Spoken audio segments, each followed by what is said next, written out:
So here we are, sitting down, getting ready to throw for the very first time. What an exciting moment. I've got everything set up. I've got my wheel plugged in. I've got my pedal in place. I've got my tools that I'm going to need all in place, which, by the way, for this first one, you're really not going to use any of these, but that's okay.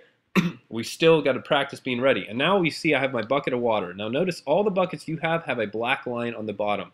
You should have no more than 2 inches of water in your bucket, because if you do, it's going to create a lot of buildup because none of this water gets poured in the sink, and I'll show you that in the cleanup video. It gets poured in a separate bin, and I have to strain the water out of it. So unless I will have to do that every single day, you're going to use minimal water because you only need minimal water. So with that being said, let's begin our throwing process. So we have our clay, we wedged our clay, and the first thing we have to do is attach our clay to the wheel. Now, it is important that your clay is wedged, but we're going to do another technique once we get into centering called coning. But the first thing we have to do is take our sponge, get it just damp, and just dampen the surface of the wheel. Now notice I say damp. I do not say wet down, because if it's too wet, it's not going to stick. But also, if it's too dry, it's not going to stick. Really, you're just putting like a light film of water on there, not even enough to move around with your fingers, just enough to touch it and say, okay, that's damp.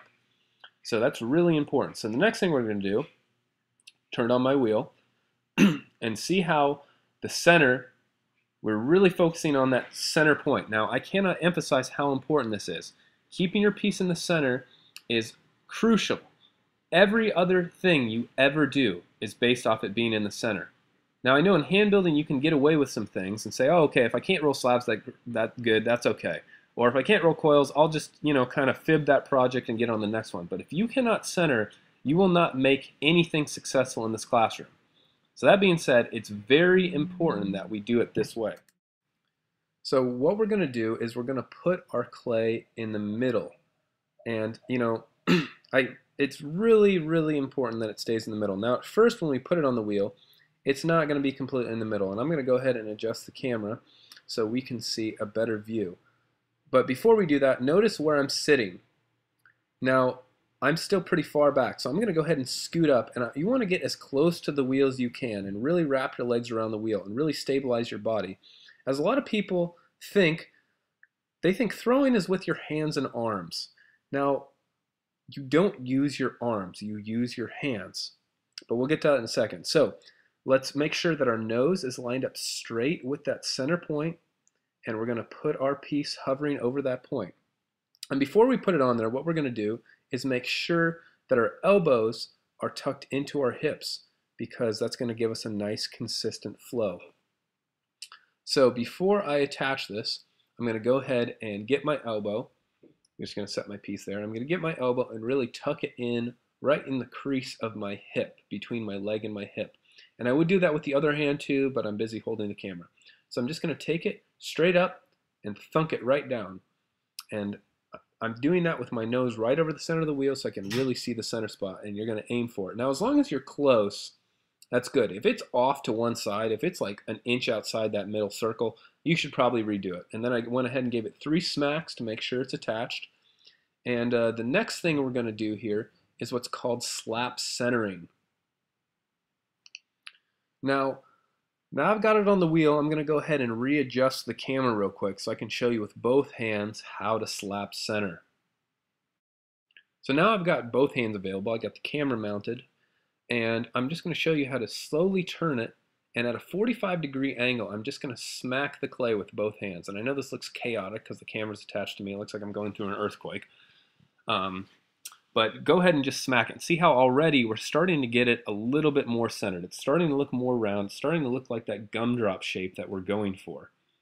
So the next thing we're going to do is we're going to get water on the piece, because lubrication is key. You can't really throw without water. And before we even do anything, I went ahead and took off my watch there. Always good to take off jewelry. Is we're going to talk about how to actually center the piece.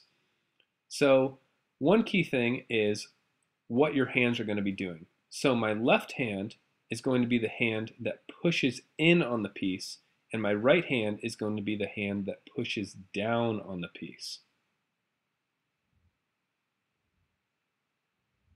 Make sure you keep those elbows tucked into those hip bones.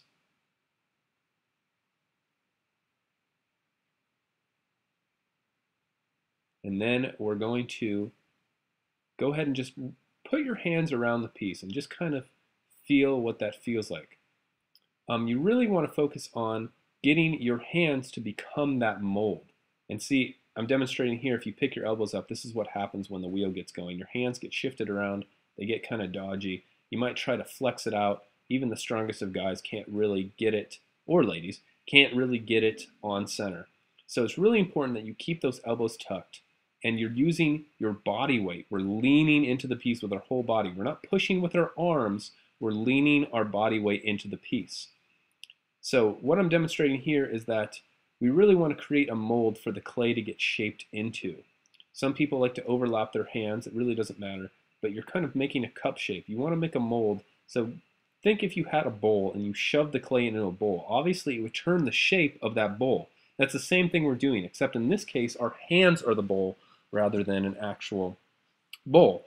So notice that my left hand is going to be at a nice 45-degree angle, and that's going to kind of push inward with my body. Remember, not my arm, and I'm going to keep it flat on the wheel. It's important because if you don't, if your hand starts lifting up, the clay is going to start seeping and mushrooming out underneath your hand. So keep your hand flat on the wheel, and that hand's going to push in.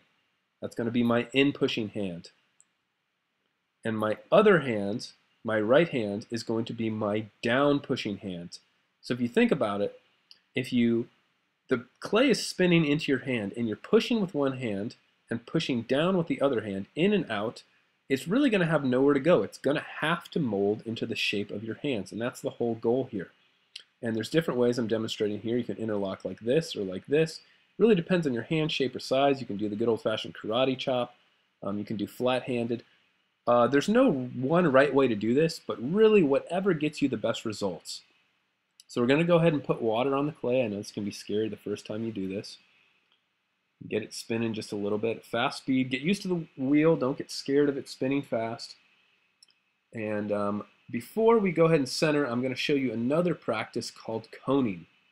And coning basically is like wedging, but on the wheel. So it's always good to pre-wedge your clay, get the air bubbles out before you get it on the wheel, but then we have a secondary process called wedging. And I'm going to demonstrate right now what happens if I just push with my hand. You can see the clay is starting to go upward, which is part of the process of coning. And then if I press down, the clay goes down. However, without proper control, you can see I get a wonk in it. So the key is really going to be to push down and push in at the same time to control it. But before I even do this, I'm going to show you coning. And this is going to help get your clay reset. Now, if this ever happens, coning is also a good way to kind of do a reset, to squeeze it back in and get it lined back up. So I'm going to put some more water on the clay.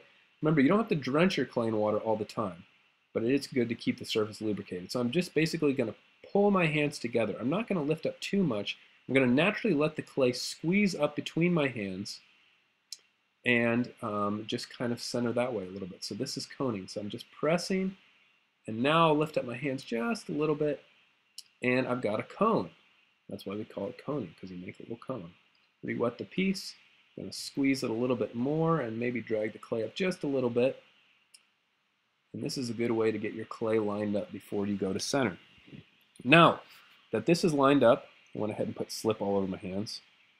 We're really going to be focusing on using the meat of our palm, that meaty spot right there, that flesh under your thumb. That's going to be the spot that presses down. But rather than just pressing down, we know that's going to get the clay out of control. So we're going to use the other hand to stop the wall from going outward, and that will also help control it when we squeeze it a little bit. So once again, if I flatten it like that, that's no good. It's just going to mushroom out. So our second hand is coming in there. So I'm going to cone it back up again,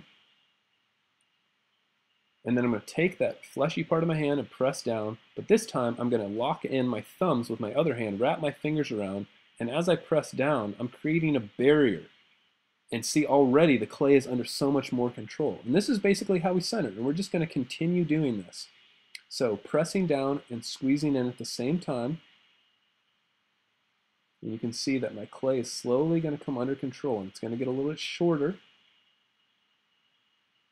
You can see I've got a twist there down at the end. Clay is notorious for twisting and torquing. That usually means you have too much resistance, or I'm pressing too hard too fast. So you can see as I put my finger along the clay, You can see it's wobbling my hand a little bit. That's no good. We want to be able to put our finger on the side of the clay and just have it smooth. It won't move at all. But one way to do this is this skirt of clay that forms that gets kind of stuck out the bottom. And I can't help this sometimes. I have big hands. It's hard to keep them flat. I'm going to go ahead and push my finger against there and scrape it off. And that'll give me a better chance of centering it. So I'm going to go back. I'm going to do a little karate chop centering here, where you kind of put your hand on top of the wheel. And I'm sorry I'm covering up the majority of it, but just believe good things are happening under my hands. And I'm just doing the same practice. And I like to say that you all kind of fall into a groove when you do this. See, now it's nice and centered. You'll kind of feel it. It's kind of a magical feeling when it happens for the first time. You just kind of feel the clay kind of split and fall into place, and you can just hold your hands there for a second. And see, I can see my clay is still not quite on center. So even though it might look good, a big temptation for beginners is to say, oh, that's good enough, and just move on. But I'll tell you, if you move on without your clay being centered, it's going to cause you problems. So take time and get it right. And once you really kind of lean into the piece, there's a moment where I just kind of flex in and just kind of feel my hand stop moving, and it just falls all into place. And that's really the spot you're going for. So you can throw at a high speed, that helps, but I find that if you throw at full speed, it's not the most effective thing to do. I like to throw a little bit higher than medium speed. So I'm going to go back in and follow the same practice again. And notice that the clay is not moving my hands around at all because they're tucked into my hips. If I was doing this on arm strength alone, you'd see my arms shaking. And occasionally, I got a little dimple there. I can just go ahead and press it back down. It's a lot of things to think about at the same time. It's kind of like golf.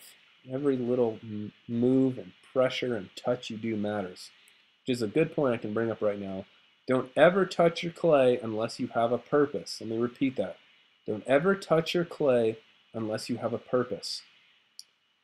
So now we have our piece nice and centered, and we can go ahead and just look at it from the top, and if you can see that it's spinning nice and even, one other thing we can do right now is try to scrape the skirt off that's developed again. You can use your hand a little bit, and if you want, you can go ahead and take your modeling tool, which I'll do here just in a second after I clean it up with my hands, and just scrape it a little bit. Now you want to get to the point where you can do this without using any tools, but if it makes you feel better as a beginner, every chance to succeed, you can do it that way first, and then flip it up with the beveled edge and get all that junk off, and then you'll have a nice little gumdrop shape, and you can be happy and proud that you centered a piece for the first time. Now after your piece is centered, the next thing we're going to do is we're going to work on opening it. But you're going to practice this over and over again. It might take days, it might take weeks, but we are going to do this over and over again until everybody's piece is centered, and then we will move on to the next step.